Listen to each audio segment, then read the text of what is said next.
Beed citizen live update. Beed शहराच्या मध्यभागातून वाहणाऱ्या बिंदुसरा नदीपात्राची स्वच्छता मोहीम नगरपालिकेने हाती घेतली आहे।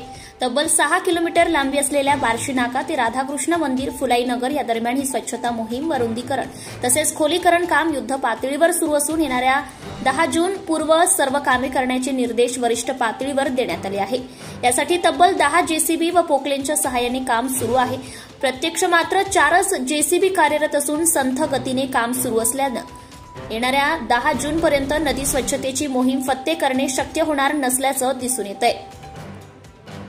बीड नगरपालिकेच्या मुख्याधिकारी नीता अंधारे यांनी आज बिंदुसरा नदीपात्रात सुरू असलेल्या कामाची प्रत्यक्ष पाहणी करत तात्काळ कामे मार्गी लावण्याचे आदेश दिले आहेत। दगडी पुलाजवळ असणाऱ्या नदीपात्रातील अवैध बांधकामे नगरपालिकेने काढावी। नदीपात्रात भूमाफियांनी कब्जा केल्याचं चित्र दिसत असून मुख्याधिकारी नीता अंधारे यांनी या गंभीर बाबीकडे लक्ष देणे आवश्यक झाले आहे।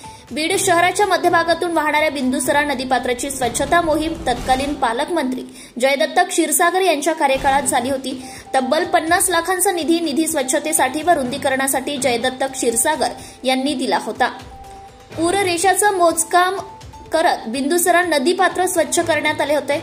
यानंतरही स्वर्गीय विनायक मेटे यांनीही बिंदुसरा नदीपात्राची स्वच्छता म्हणून राबवली होती। विविध सामाजिक संघटनांनी यापूर्वीही शहरातून वाहणाऱ्या बिंदुसरा नदीपात्राची स्वच्छता म्हणून राबवली होती।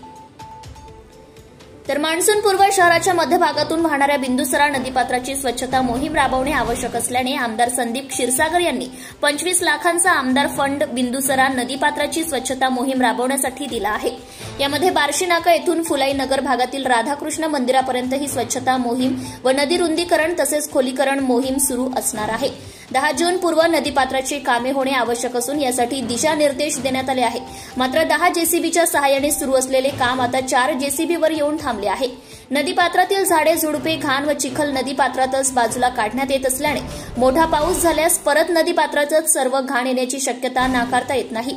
विशेष म्हणजे बार्शी नाका पुलापासून सुरू झालेले काम फक्त स्वच्छता मोहीम पुरतेच असल्याचं दिसून येतंय। यामध्ये रुंदीकरण व खोलीकरण होत नसल्याने भविष्यात पुन्हा बिंदुसरा नदीपात्र जैसी थी परिस्थिती असणार असल्याचं चित्र आहे।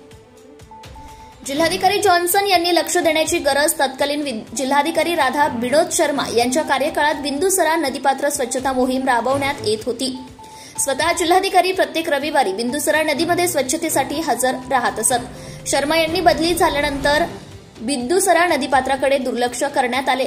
नूतन जिल्हाधिकारी विवेक जॉन्सन यांनी शहराच्या मध्यभागातून वाहणाऱ्या बिंदुसरा नदीपात्राकडे गांभीर्याने पाहत राबवत येणाऱ्या स्वच्छता मोहीमकडे स्वतः लक्ष देणे आवश्यक आहे। मुख्याधिकारी नीता अंधारे यांनी पाहणी केली असून बिंदुसरा नदीपात्राची स्वच्छता मोहीम युद्ध पातळीवर सुरू आहे। मात्र 4 जेसीबीच्या सहाय्याने येणाऱ्या 10 जून पर्यंत स्वच्छता मोहीम फत्ते होईल का? मुख्याधिकारी नीता अंधारे यांनी आज बिंदुसरा नदीपात्रात स्वच्छता मोहिमाची पाहणी केली। यावेळी त्यांनी कर्मचारी व अधिकाऱ्यांना योग्य सूचना देत कामे लवकर करण्याचे आदेश दिले आहेत। नदीपात्रात अनेक जागांवर भूमाफियांनी नदीपात्र घेरले आहे। याकडे मुख्याधिकारी नीता अंधारे यांनी लक्ष देऊन नदीपात्रातील अवैधपणे केलेली बांधकामे तात्काळ हटवण्याचा आदेश द्यावेत। तसेच आमदार संदीप क्षीरसागर यांचा 25 लाखांचा फंड दिला। मान्सूनपूर्व बिंदुसरा नदीपात्रतेची स्वच्छता मोहीम राबवण्यासाठी नगरपालिकेकडे फंड नसल्याने आमदार संदीप क्षीरसागर यांनी स्वतः आमदार फंडातून नदी स्वच्छतेसाठी 25 लाख रुपयांचा निधी दिला आहे। बार्शी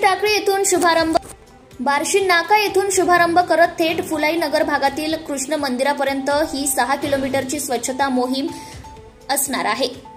यासाठी काही सामाजिक संघटनांनी देखील मदत केली असून पूरस्थिती निर्माण झाल्यास शहरातील नागरिकांना नदीपात्रामुळे धोका निर्माण होऊ नये यासाठी नदीपात्राची संपूर्णतः स्वच्छता आणि रुंदीकरण तसेच खोलीकरण काम युद्ध पातळीवर सुरू करून 10 जून पूर्व कामे करण्याची सूचना आमदार संदीप क्षीरसागर यांनी नगरपालिका प्रशासनाला दिली आहे।